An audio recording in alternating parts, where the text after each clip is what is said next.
મિત્રો, કેમ છો? બધા મજામાં ને?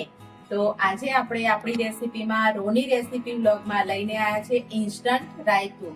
તો ચલો આપણે રાયતું બનાવવાનું સ્ટાર્ટ કરીએ. અને ચેનલ પર નવા હોય તો ચેનલને સબસ્ક્રાઇબ કરી દેજો અને તમારા ફેમિલી મિત્રો સાથે અને ફ્રેન્ડ સર્કલમાં પણ વિડીયોને શેર કરજો. તો આપણે આ રીતે મસ્ત મજાનું રાયતું બનાવીશું. તો તમને ચલો ફૂલ રેસીપી બતાવવાની અને ઇન્સ્ટન્ટ બની જાય છે અને ગરમીમાં પેટને ઠંડક આપે એવું રાયતું બનાવીશું. અને નાના મોટા અને બધાને ભાવશે એ રીતનું આપણે રાયતું કરીશું. તો આ રીતે રાયતું બનાવવા માટે કેટલા સામાનની જરૂર પડે છે એ રીતે હું તમને આખો ફૂલ વિડીયો રેસીપીમાં બતાવું છું. તો ચલો આપણે રાયતું બનાવવાનું સ્ટાર્ટ કરીએ. તો અહીંયા આપણે ઘરનું જમાવેલું તાજું દહીં છે તો એ લઈ લીધું છે. તો એને આ રીતે વિસ્કરની મદદથી થોડું એવું ફેટી લેશું. બરાબર થોડું ફેટીશું દહીંને. આપણું રાયતું મસ્ત ઠંડુ ઠંડુ ચીલ્ડ દહીં છે તો એમાં આપણે થોડી એવી ખાંડ નાખીશું. આપણે 1 થી 2 ચમચી જેટલી જ નાખીશું ખાંડને. અને પછી આપણે ખાંડ ઓગળે ત્યાં સુધી આપણે મિક્સ કરી લેશું. તો આપણું રાયતું સરસ એવું થશે. જો તમારા જોડે ખાંડ દરેલી ખાંડ હોય તો તમે એ પણ એડ કરી શકો છો, તો એમાં વાર નહીં લાગે.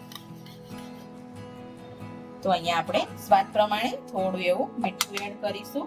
અને મેં શેકેલા જીરાનો પાવડર છે આ, તો આપણે એ પણ એડ કરીશું. અને મેં અહીંયા લઈ લીધી છે કાકડી લીધી છે. તો અત્યારે ઉનાળામાં કાકડી બહુ જ સારી, જે પેટને ઠંડક આપે છે, એના માટે આપણે કાકડી યુઝ કરી છે. અને એક ડુંગળી લઈ લીધી છે અને ઝીણી સમારી લીધી છે. તો આ 2 નંગ ટુકડી છે, ડુંગળી છે. અને કાકડી એક આખી કાકડી મેં લઈ લીધી છે. અને આ રીતે મેં લીલા મરચા પણ લીધા છે, તો એને આપણે એડ કરીશું. થોડું તીખાસ વાળું હોય રાયતું તો સરસ લાગે છે. અને અહીંયા આપણે કોથમીર છે જે ઝીણી કટ કરીને લઈ લીધી છે, તો કોથમીરને પણ અંદર એડ કરી દઈશું. અને બધા શાકભાજીને સરખા એવા અંદર રાયતામાં મિક્સ કરી લઈશું.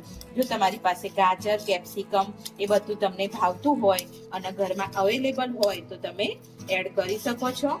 અને આ રીતે રાયતું મસ્ત રીતે બની જાય છે.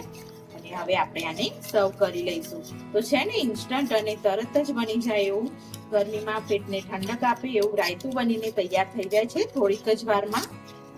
તો તમે પણ તમારા ઘરે જરૂરથી ટ્રાય કરજો મિત્રો. Thank you.